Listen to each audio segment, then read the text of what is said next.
Welcome back to DuctTales. Yeah, welcome back. You know the deal by now, right? We're diving into breastfeeding books. So that you don't have to. That's right. But today, we're taking on a chapter that I think speaks to so many anxieties that parents have. It's from What Doctors Don't Know About Breastfeeding, Chapter 5. Chapter 5. And the title is Breastfeeding Risky? Ooh, that's a good one. Yeah. Which, I mean, come on. It's like the elephant in the room, isn't it? It is. This is something that so many people wonder, are they getting the full story? And our mission today is to explore this idea that breastfeeding is somehow risky. Right. And also to tackle the author's strong disagreement with this idea that breastfeeding is being oversold. Yes. So let's just jump right in.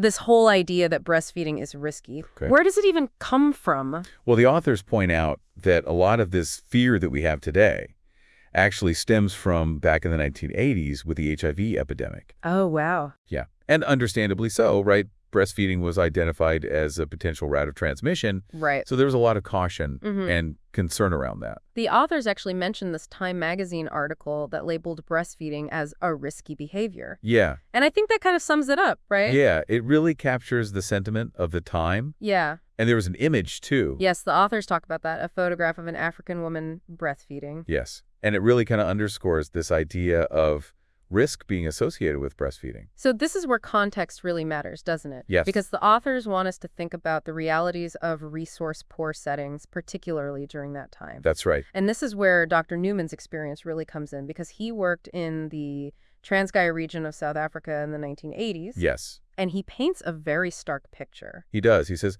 formula-fed babies died almost daily. That's a really powerful statement. Why was formula feeding so dangerous in that specific context? Well, because a lot of mothers had to dilute the formula with whatever water was available. To make it last longer. Right, because of poverty. Right. And so the water was often contaminated. And then the babies were more susceptible to infections. Right. So in that context, formula feeding was actually riskier. Yes. And the authors emphasized that while there was a risk of HIV transmission through breast milk, the risk associated with formula feeding in those environments was much greater. Okay, so this idea that breastfeeding is dangerous has really persisted, even though the situation back then is very different than the situation that many people find themselves in now. Right. But that historical context continues to influence our perceptions today. Yeah, and we see this in so many ways, like even just the idea of taking medication while breastfeeding. Yes. There's so much caution around that. Take collagen, for example. Okay, so collagen is a natural protein. Yes. It's in our bodies. It's in a lot of the foods that we eat. But you constantly see people asking, can I take collagen when breastfeeding? And the answer is often, better not breastfeed. right. Better not breastfeed and play it safe. Right. It's like, Play it safe. better safe than sorry. Yes. And the same goes for prescribed medications, too. Right. You know, most medications actually are compatible with breastfeeding. Okay.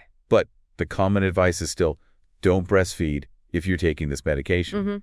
And so the authors argue that this is an overreaction. Okay. It's rooted in that historical fear rather than current evidence. So it's almost like there's this baseline assumption that breastfeeding is inherently risky. Yes. And it's not even just medication. There's this anxiety around the actual act of breastfeeding, That's right? right. Like you hear these horror stories. You do. About sore nipples and mastitis and even breast access, which are all very real and painful. Yes. And then there's this idea that breastfed babies are always hungry. Yes. They're too clingy. They're going to have identity problems later in life. Right. And the authors actually debunk that idea. Yeah, that's a myth. It is. So how do the authors see the media fitting into all of this? They're pretty critical of the media. Okay. They say that science writers and reporters, in general, are no better educated about breastfeeding than health professionals. Wow, that's a pretty strong statement. It is. So are they saying that journalists are just getting their information from the same medical professionals who might not be completely up to date on breastfeeding? Yes, exactly. So it's like a cycle of misinformation. Right. And then they also point out that the media tends to sensationalize the negative stories. Like the horror stories of parse-fed babies becoming dehydrated or seriously ill or even dying. Yeah, and we've all seen those headlines. Right. You know, baby fails to thrive, and then breastfeeding is often blamed. Yeah. But the authors argue that these situations often arise from a lack of support or a delay in intervention or other underlying health issues. Okay. And they say that the media's focus on these rare cases can create a skewed perception of breastfeeding as inherently risky. It's kind of like focusing only on the plane crashes Yes, and ignoring all the safe flights. exactly. Okay, so let's shift gears a little bit and talk about this concept of overselling breastfeeding, Okay. which is something that the authors spent a lot of time talking about. Yes, they do. And they're specifically responding to an opinion piece that was in the New York Times. Right. It was titled Overselling Breastfeeding. And it was written by Dr. Courtney Young. Yes. And the authors make it very clear that Dr. Young is a professor of political science. Yes, and not a doctor or a nutritionist. Right, right. So that's important to keep in mind. It is. So what were Dr. Young's main arguments against breastfeeding? Well, she talked about how she was irritated with this emphasis on breastfeeding during pregnancy. Okay. And she questioned why this advice generated so much more debate than other pregnancy advice like diet or exercise. Okay, and how did the authors respond to that? Well, they don't really go into detail about her feelings, but they do address her other claims. Okay. Like, for instance, Dr. Young said that prenatal teachers were prevented by hospital regulations from discussing formula feeding. Okay. And the authors directly counter that by saying that the Baby-Friendly Hospital Initiative, which is a global program that encourages hospitals to support breastfeeding, actually recommends individualized teaching for mothers who choose to formula feed. Interesting. Yeah. And Dr. Newman even says the directions are on the tin. You mix the formula with water and feed the baby until the baby is full. Okay, so straight into the point. Yeah. So the authors are basically saying that the focus isn't on banning the discussion of formula, but rather on prioritizing support for breastfeeding as the norm. That's right. But still making sure that there's information available for people who choose to formula feed. Mm-hmm. So what else did Dr. Young talk about? Well, she also dismissed a lot of the known benefits of breastfeeding. Okay. And she said that the research supporting these benefits was methodologically unsound. Okay, and I'm guessing the authors had something to say about that? They did. They pushed back pretty hard on that. Okay. They basically said that Dr. Young doesn't have the expertise to make those kinds of judgments about medical research. Yeah, it kind of reminds me of like if a political scientist was critiquing brain surgery. Yeah, exactly. Okay, so what about this whole ear infection thing that Dr. Young brought up? Oh, yeah, that was another one of her points. She cited this calculation that claimed it takes about 6,000 hours of breastfeeding to prevent one ear infection. Oh, wow. Yeah, and so she basically implied that it wasn't worth it. That seems like a really cold way to look at a baby's health. It does, right? Right? Like, yeah. It's not just about the numbers. That's right, and the authors addressed that. Okay. They pointed out that ear infections in babies can actually be really serious and sometimes even require hospitalization. Right. And then they also challenged this idea that preventing even one infection is insignificant. Okay, because ear infections can be very painful. They can. And also lead to other complications. Yes, absolutely. Okay, so we've talked about the historical context, we've talked about the media, we've talked about some of the specific arguments that people make against breastfeeding. What about this big business of breastfeeding? Right, so Dr. Young also talked about that. She did. She was concerned about all the stuff that goes along with breastfeeding. Like the pumps, the supplements. Yeah, and the special clothes. Mm-hmm. But the authors really make an important point here. Okay. They say that none of that stuff is actually essential for breastfeeding. Okay. They say all you need to breastfeed is a breast and a baby. Right. And then they point out that the amount of money spent on pumps and rentals is actually dwarfed by the amount of money spent on formula. Yeah, the authors say that it's $4.5 billion versus $45 billion. Right. It's a huge difference. Yeah.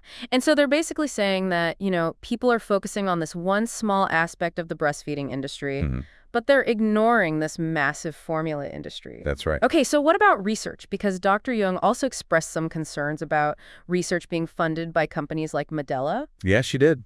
She said that they might have a vested interest in promoting breastfeeding.